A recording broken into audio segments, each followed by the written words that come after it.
আলেম ওলামাদেরকে দেশপ্রেম শিখাতে আসবেন না, আলেম ওলামাদেরকে দেশের প্রতি ভালোবাসা শিখাতে আসবেন না। আপনাদের সবার বেগমপাড়া বাড়ি আছে, আমরা জানি। আমাদের জীবনও এখানে, মরণও এখানে।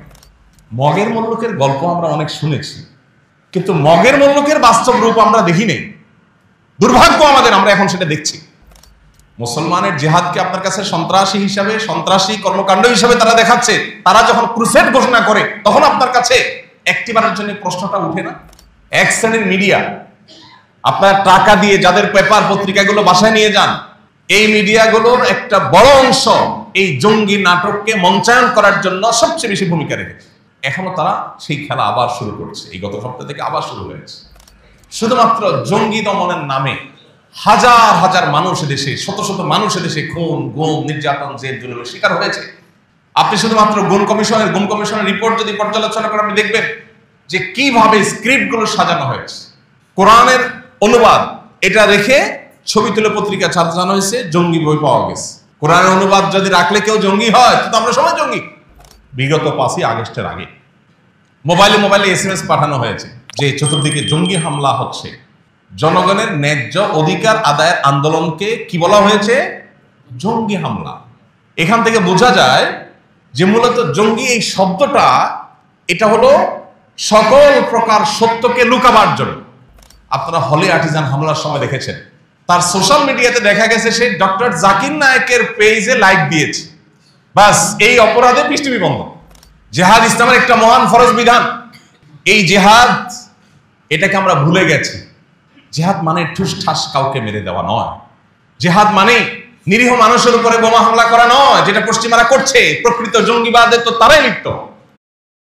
একজন মুসলিমকে দায়িত্বশীল, একজন মুসলিমকে সচেতন মানুষ হিসেবে নিজের সমাজে প্রতিষ্ঠিত করবার নির্দেশ আল্লাহ তাআলা দিয়েছেন। কোনো সংবাদ, কারোর ব্যাপারে কোনো অভিযোগ, কারোর ব্যাপারে কোনো নেগেটিভ তথ্য পেলে সেটাকে বাজ বিচার করা ছাড়া, সেটার সত্যাসত্য যাচাই করা ছাড়া, যথাযথ উপায়ে বিশ্লেষণ করা ছাড়া সেটাকে বিশ্বাস করে বেড়ানো, প্রচার করে বেড়ানো, সেটার উপর ভিত্তি করে কোনো অবস্থান গ্রহণ করা, এটা কোরআনে কারিমে আল্লাহ তাআলা কঠোরভাবে আমাদের জন্য হারাম করে দিয়েছেন। অন্য আয়াতে আল্লাহ তাআলা বলেছেন, ওয়ালা তাকফু মা লাইসা লাকা বিহি ইলম, যে বিষয়ে তোমার সুদৃঢ় ধারণা, জ্ঞান নেই, সুস্পষ্ট প্রমাণ ভিত্তিক নলেজ, ইনফরমেশন যে বিষয়ে তোমার কাছে নেই, সে বিষয়ে তুমি কোনো অবস্থান গ্রহণ করতে যাবে না। আজ ধারণা প্রসূত অবস্থান গ্রহণ, ব্যক্তি কিংবা গোষ্ঠীর ব্যাপারে কোনো মন্তব্য, কোনো ধারণা পোষণ, কোনো অবস্থান গ্রহণ, এই বিষয়টি আজ মহামারীর আকার ধারণ করেছে। বিশেষ করে অবাধ তথ্য প্রবাহের এই যুগে, সোশ্যাল মিডিয়ার ব্যাপকতার এই যুগে আমরা অনেক বিশ্বাস করি যে বিশ্বাসগুলো ভুল, অনেক ধারণা করি যে ধারণাগুলো অবান্তর, অনেক কালোকে আমরা সাদা বলি, অনেক সাদাকে আমরা কালো বলি, যা বাস্তবে তার উল্টো। ইসলাম এমন এক জীবন বিধান, ইসলাম এমন এক সুমহান শাশ্বত লাইফস্টাইল আমাদেরকে দিয়েছে যে এখানে কোনো মানুষ কাউকে অন্যায়ভাবে আক্রমণ করা, এটা তো অনেক দূরের কথা। কারোর ব্যাপারে আপনি নেগেটিভ ধারণাই নিতে পারবেন না যদি আপনার কাছে যথাযোগ্য তথ্য প্রমাণ না থাকে।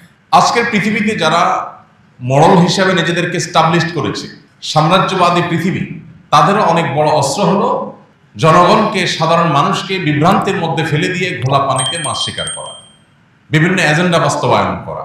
এই খেলা আমরা দশকের পর দশক, যুগের পর যুগ ধরে দেখে আসছি। এর মধ্যে সবচেয়ে বড় প্রপাগান্ডা, সবচেয়ে বড় মিথ্যা, যে মিথ্যা বেড়াজালে আমরা অনেককে আটকে গেছি, যে মিথ্যা আমাদের অনেককে বিভ্রান্ত করে ফেলেছে। মুসলিম তো বটেই, অনেক নিয়মিত নামাজি, নিয়মিত পর্দানসীন, নিয়মতান্ত্রিকভাবে প্র্যাকটিস করেন কোরআন এবং সুন্নাহকে, এরকম বহু মুসলমান আছেন যারা এই প্রপাগান্ডায় পা দিয়ে বিভ্রান্তির বেড়াজালে আটকে গেছে। আপনারা প্রিয় নবী সাল্লাল্লাহু আলাইহি সাল্লামের হাদিসের ভান্ডার যদি দেখেন, লক্ষ্য করবেন যে সেখানে বহু হাদিসে নবী সাল্লাল্লাহু আলাইহি সাল্লাম আমাদেরকে সতর্ক করেছেন আমরা যেন কিয়ামতের পূর্বে ফিতনা সংকুল সময়ে নিজেদেরকে ফিতনা থেকে রক্ষা করবার চেষ্টা করি। কিয়ামতের পূর্বে পৃথিবীবাসীর উপর ফিতনা পতিত হবে কাওয়াকাইল মতর, বৃষ্টি পতিত হওয়ার মতো। বৃষ্টির ফোঁটা যেরকম একটার পর একটা টপ টপ করে অনবরত ধারাবাহিকভাবে পড়তেই থাকে, ফিতনা এরকম গোটা পৃথিবীকে ছেয়ে যাবে, একটা পর একটা ফিতনা পতিত হবে। ফিতনা জিনিসটা কি? ফিতনা মানে হলো বিভ্রান্তি, ফিতনা মানে হলো ধোঁয়াশা। যেটাকে আপনি সাদা মনে করছেন ওটা আসলে কালো, এটাই ফিতনা। যেটাকে আপনি অন্ধকার মনে করছেন সেটা আসলে আলো, এটাই হলো ফিতনা। আপনি যেটাকে মনে করছেন আলো বিতরণ করছে, আসলে সে অন্ধকার বিস্তার করছে। আপনি সেটাকে আলো মনে করে ওইটার সঙ্গ দিচ্ছেন, সেটা প্রতিষ্ঠার জন্য জীবন বাজে রাখছেন, আদত দিন শেষে দেখলেন সেটা আসলে পুরোটাই কালো, ওইটা কোনো আলো নয়। এই জাতীয় বিভ্রান্তি এখন আমাদের প্রত্যেকটা মানুষকে, আমাদের গোটা সমাজকে নানাভাবে ছেয়ে গেছে। যে সাম্রাজ্যবাদী এই পৃথিবী, তাদের সবচেয়ে বড় মিথ্যা যেটা তারা স্টাবলিশ করতে পেরেছে দুর্ভাগ্যজনকভাবে, সেটি হলো ইসলাম এবং মুসলমানদের সাথে জঙ্গি তকমাকে লাগিয়ে দেওয়া। গত 1 শতাব্দীতে গোটা পৃথিবীতে পৃথিবীর পরাশক্তিগুলোর অর্থায়নে প্রতিষ্ঠিত সবচেয়ে বড় মিথ্যা এটা, যে মুসলমানদেরকে সন্ত্রাস এবং জঙ্গিবাদের তকমা দিয়ে তাদেরকে কোণঠাসা করে রাখা। আপনি যদি উন্নত দেশগুলো ট্রাভেল করে থাকেন, নিশ্চয়ই আপনার ধারণা থাকার কথা যে শুধুমাত্র মুসলিম পরিচয়ের কারণে আপনাকে বহু হেনস্থার শিকার হতে হবে। এই যে মুসলিমকে হেনস্থা করা যায়, মুসলিম হলেই তাকে অত্যাচার করা যায়, টর্চার করা যায়, জুলুম করা যায়, এই ন্যারেটিভ প্রতিষ্ঠা করেছে যে মিথ্যা দিয়ে। সে মিথ্যা হলো ইসলাম এবং মুসলমানের সাথে জঙ্গিবাদ এবং সন্ত্রাসবাদের তকমা লাগিয়ে। আন্তর্জাতিক এই শয়তানি ষড়যন্ত্র যেটা চলে আসছে যুগ যুগ ধরে, এই ষড়যন্ত্রকে বাস্তবায়ন করার জন্য বহু নাটকের মঞ্চায়ন হয়েছে, যেটা আমরা ইতিপূর্বে দেখেছি। বহু ঘটনা নিজেরা ঘটিয়ে উদুরপিণ্ডি বুদুর গাড়ে চাপিয়ে, যেহেতু মিডিয়াগুলো তাদের নিয়ন্ত্রণে, সেখানে সাদাকে কালো করে দেখিয়ে সাধারণ মানুষকে বিভ্রান্ত করে তারা তাদের এজেন্ডা বাস্তবায়ন করেছে। আমরা যে ভূখণ্ডে বসবাস করছি, আমাদের এই দেশেও দীর্ঘদিন পর্যন্ত এই খেলা চলে এসছে। আপনারা যে জায়গাটা বসে আছেন নারায়ণগঞ্জ, এই নারায়ণগঞ্জ ছিল এই নাটকের সবচেয়ে বড় মঞ্চ। টেলিভিশনে লাইভ প্রদর্শন হচ্ছে, জঙ্গি বিরোধী অভিযান চলছে, একটা বাড়ি ঘেরাও করে আছে র্যাবের লোকজন এবং টান টান উত্তেজনা, অস্ত্র তাক করে আছে, ভিতরে ধ্বংসাত্মক অস্ত্র নিয়ে জঙ্গিরা অবস্থান করছে। আমরা জনগণ হাতাটাতা গোছায় টিভির সামনে বসছি দেখার জন্য, হায় হায় কি সর্বনাশ, হুজুররা দেশটা শেষ করে ফেললো।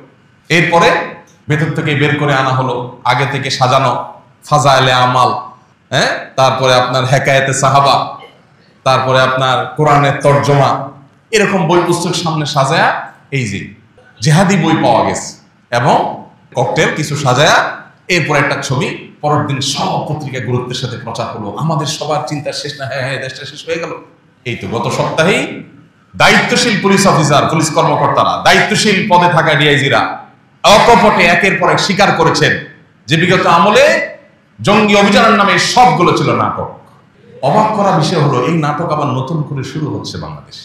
গত সপ্তাহে একটা মামলা হয়েছে, সেখানে কিছু তরুণ উদীয়মান পশ্চিমা অপশক্তি শয়তানি শক্তির ঘুম হারাম করা কিছু যুবক, তাদেরকে সেখানে আবারও এই নাটকের স্ক্রিপ্টে তাদের নাম যুক্ত করে আবার এই খেলাটা শুরু করার চেষ্টা চালানো হচ্ছে।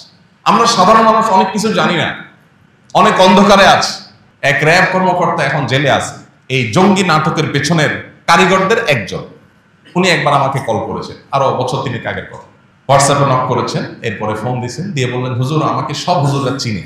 এর মানে হলো আপনি তো আজকে প্রথম আমার সাথে কথা বলতেছেন, ওটা পাত্তা দিচ্ছেন না আমাকে সব হুজুররা চিনে। এরপর উনি ওনার একটা আবদার রাখলেন, আলহামদুলিল্লাহ আমি সে আবদার কৌশলে এড়াই গেলাম।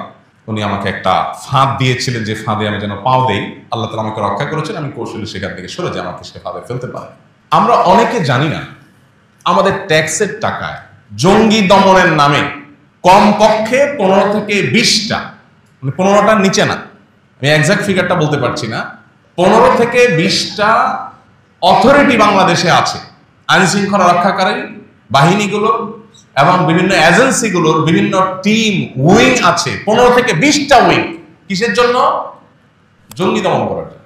একদিকে আমরা দেখছি আইন শৃঙ্খলা রক্ষাকারী বাহিনীর কর্তৃপক্ষ, এমনকি সরকারের আইন শৃঙ্খলা বিষয়ে সংশ্লিষ্ট মহল, দায়িত্বশীল জায়গা থেকে বলা হচ্ছে বাংলাদেশে কোনো জঙ্গি নাই। আমাদের পার্শ্ববর্তী দেশগুলোতে যে পরিমাণ হামলা হয়, সন্ত্রাসী হামলা যেটাকে বলেন আপনারা, এই টাইপের হামলা হয়, মসজিদে হামলা, জানাজাতে হামলা, ধর্মীয় প্রতিষ্ঠানে হামলা, এই এক হামলা 50 জন মারা গেছে, 200 জন মারা গেছে। বাংলাদেশে এরকম হামলা কয়বার হয়েছে কি বলেন? যে মসজিদে জুমার নামাজে হামলা হয়ে 200 মানুষ মারা গেছে, শুনছেন কখনো? যে মাদ্রাসাগুলোতে ছাত্রদের নিজের মারামারি, বোমা হামলা, এটা হয়ে 200 ছাত্র নিহত হয়ে গেছে, আহত হয়ে গেছে, শুনছেন কখনো? এরকম একটা শান্তিপ্রিয় ভূখণ্ড, আলেম সমাজের এরকম দায়িত্বশীল অবস্থান গোটা পৃথিবীতে বিরল, যেটা বাংলাদেশে আছে। সেই দেশে 15 থেকে 20টা উইং রাখা হয়েছে শুধুমাত্র জঙ্গি দমনের নাম করে। কাউন্টার টেররিজম, এন্টি টেররিজম, এটা সেটা নাম দিয়ে উইং খুলে রাখা হয়েছে। তাদেরকে খুশি করার জন্য, পশ্চিমা বাবাদেরকে খুশি করার জন্য। সরি টু সে, এই শব্দ আমাকে বলতে হচ্ছে। সন্তান তার বাবার কথা কিভাবে অক্ষরে অক্ষরে মানে না, পশ্চিমারা যা বলে সেকে অন্ধভাবে, যারা যখন ক্ষমতা আসে তারা যেরকম গোলামের মতো করে তাদের কথাকে মানে। তারা নাটকের স্ক্রিপ্ট দিয়ে দেয়, যে নাটকগুলো করার কারণ তারা জানে এদেশে মানুষ আলেমদের কথা শুনে।